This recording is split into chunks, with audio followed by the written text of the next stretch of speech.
કચ્છ ગુજરાત અને દેશનો સંવેદનશીલ જિલ્લો છે અને અહીંનો સાગરકાંઠો અને અહીંની રણ સરહદ આપણે ભૂતકાળમાં જોશું તો ખ્યાલ આવશે કે દેશ વિરોધી તાકાતો દેશ વિરોધી પરિબળો કેટલો બધો એનો દુરુપયોગ કરવા માટે પ્રયત્નશીલ રહ્યા છે.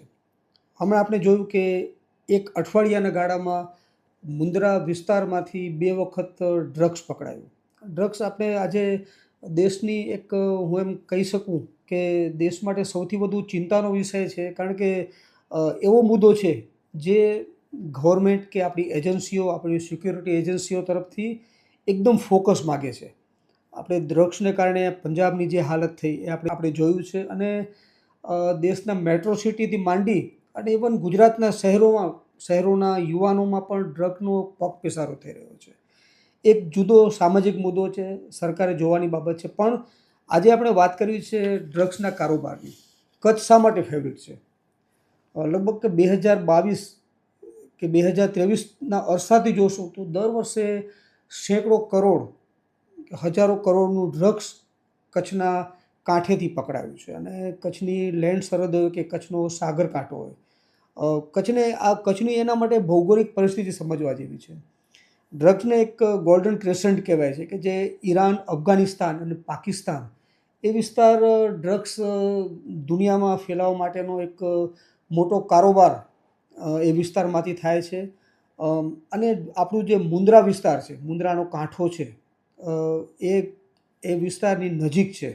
અને જે ડ્રગ્સ માફિયા છે અલગ અલગ તરકીબથી ડ્રગ્સ કઈ રીતે ઘૂસાડવું એના માટે હંમેશા પ્રયત્નશીલ રહે છે. અને ડ્રગ્સનો હંમેશા આપણે જે ઇતિહાસ જોશું કે કિસ્સાઓ જોશું તો ખ્યાલ આવશે કે ઘણી વખત ડ્રગ્સ પકડાયું છે કન્ટેનરમાંથી.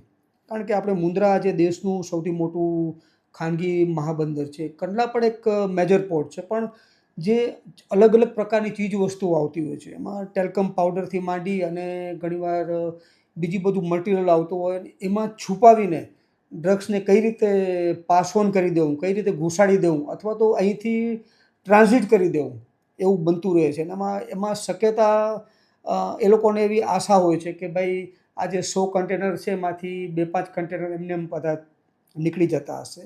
એટલે એમાં પણ ડ્રગ્સ પકડાયું છે. અને બીજી જે દરિયામાંથી જથ્થો પકડાયો છે, કારણ કે છેલ્લા બધા કિસ્સા મોટો જથ્થો આવ્યો છે તો એ દરિયામાંથી જ પકડાયો છે. કે દરિયામાં એક જગ્યાએ જ્યાં લંગર લાગતા હોય, જ્યાં શિપમેન્ટ જે જહાજો ઉગતા હોય એનાથી બહારના વિસ્તારમાં એ લોકો ડ્રગ્સ લઈ આવ્યા હોય. પછી નાના મછવારા આખી સિન્ડિકેટ ગોઠવી અને નાના મછવારા હોય કે નાની બોટ માથે એમાંથી અલગ અલગ જથ્થામાં એ લોકો એવું એ લોકોનું ષડયંત્ર હોય કે આ ડ્રગ્સ આપણે અહીંયાથી ઘુસાડી દેવું.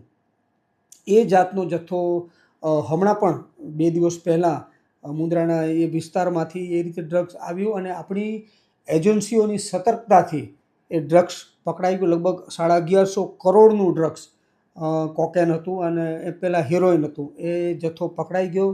અને આપણા ગૃહમંત્રી હર્ષ સંઘવીએ પણ આપણી એજન્સીઓને અભિનંદન આપ્યા છે કે ભાઈ તમે આ રીતે જથ્થો પકડીને એક મેસેજ આપ્યો છે ડ્રગ્સ માફિયાઓને કે ભાઈ કચ્છ કે ગુજરાતની ધરતી કે ગુજરાતનો દરિયામાંથી તમારે ડ્રગ્સનો કારોબાર કરવો હવે ખાવાના ખેલ નથી. સરકાર અને એજન્સીઓ સતર્ક છે. બહુ આનંદની વાત છે એજન્સીઓની સફળતા, કારણ કે આપણે જોઈએ છીએ કે ડ્રગ્સનો જે જથ્થો છે એ કેટલા હજારો યુવાનની જિંદગી બરબાદ કરી શકે. પણ અહીં ચેતવણીની વાત એ પણ છે કે શા માટે કચ્છ અને ગુજરાતની સરહદને જ પસંદ કરે છે, શા માટે કચ્છના ગુજરાતના સાગરકાંઠાને જ પસંદ કરે છે. આપણા ગૃહમંત્રી અમિત શાહ એમણે થોડા સમય પહેલાં દેશને જે નક્સલવાદ મુક્ત દેશને એમણે જે પ્રણ લીધું હતું અને પૂરું કર્યું એ પછી એમણે કહ્યું છે ડ્રગ્સ મુક્ત ભારત.